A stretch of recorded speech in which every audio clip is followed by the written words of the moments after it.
ونصلی علی رسولہ الکریم۔ رمضان المبارک میں مسلمان خواتین کے لیے ایک عذر ہے، جس عذر کی وجہ سے شریعت نے انہیں رمضان المبارک کے اندر روزہ چھوڑنے کی اجازت دی ہے،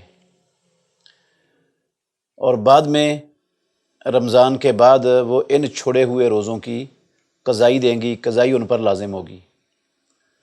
یہ حیض اور نفاس ہر آدم کی بیٹی کی فطرت کا اللہ رب العالمین نے حصہ بنایا ہوا ہے۔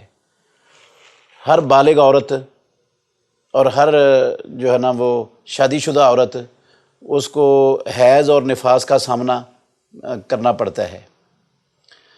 تو جب حیض شروع ہو جائے، حیض آ جائے، تو ان دنوں میں وہ روزہ چھوڑ دے گی، یا نفاس میں داخل ہو جائے تو نفاس کے دنوں میں روزہ چھوڑ دے گی، اور جتنے روزے چھوٹے ہوں گے ان کی رمضان المبارک کے بعد جب اس کے لیے سہولت ہو اتنے روزوں کی قضا دے گی۔ سارے فقہاء کا، اہل علم کا اس بات پر اتفاق ہے کہ حیض یا نفاس کی حالت میں مسلمان عورت کے لیے روزہ رکھنا جائز نہیں ہے۔ ہماری ماں عائشہ ام المومنین رضی اللہ عنہا بیان فرماتی ہیں کہ کنا نو مارو بے قضاء الصوم ولا نو مارو بے قضاء الصلاۃ، بخاری اور مسلم کی حدیث ہے کہ ہمیں حکم دیا جاتا تھا حیض اور نفاس کی حالت میں روزے کی قضائی دیں اور نماز کی قضائی نہ دیں۔ نماز اللہ رب العالمین نے ان دنوں کی مسلمان عورت کو معاف کر دی ہوئی ہے، وہ پڑھے گی بھی نہیں اور قضائی بھی نہیں دے گی۔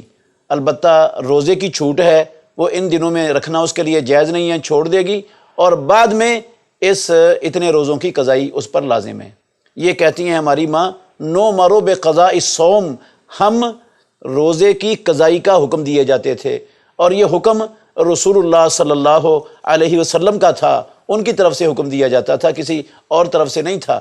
جس طرح ابو سعید خدری رضی اللہ عنہ کی روایت میں حدیث ہے کہ رسول اللہ صلی اللہ علیہ وسلم نے فرمایا، الیس احداکن اذا حاضت لم تصلی ولم تصم فذلک من نقصان دینہا، کیا تم میں سے ایک عورت جب اس کو حیض آ جاتا ہے تو نہ وہ روزہ رکھتی ہے نہ وہ نماز پڑھتی ہے، یہ اس کے دین کا نقصان ہے؟ تو کیا ایسا نہیں ہے؟ یہ بھی صحیح بخاری اور مسلم کی حدیث ہے۔ ہاں البتہ عورت نے روزہ رکھا ہوا ہے، اس کو روزے کی حالت میں حیض شروع ہو گیا ہے، چاہے وہ دن کا شروع ہے، چاہے دن کا درمیان ہے، چاہے دن کا آخری حصہ ہے، عصر کے بعد ہے، مغرب سے 5 منٹ پہلے ہے، وہ اس کا روزہ فاسد ہو گیا ہے۔ جس روزے کے اندر اس کو حیض کا خون شروع ہو گیا ہے یا نفاس آ گیا، روزہ فاسد ہے، تو وہ اس روزے کی بھی قضائی دے گی۔ اور اگر رات کو کسی ٹائم عورت پاک ہو گئی ہے، خون اس کا بند ہو گیا، ابھی اس نے غسل نہیں کیا، اور روزہ وہ رکھ سکتی ہے، فجر کے طلوع ہونے کے بعد وہ غسل کر لے۔ یہ اسلام نے مسلمان عورت کو رمضان المبارک کے روزوں کے حوالے سے سہولت دی ہے۔ اللہ رب العالمین کا فضل اور احسان ہے یہ مسلمانوں پر کہ اللہ اپنے بندوں کو تنگی اور سختی میں ڈالنا پسند نہیں کرتا۔ بہترین صدقہ جاریہ حاصل کرنے کے لیے اس ویڈیو کو لائک، کمنٹ اور شیئر کرنا مت بھولیں۔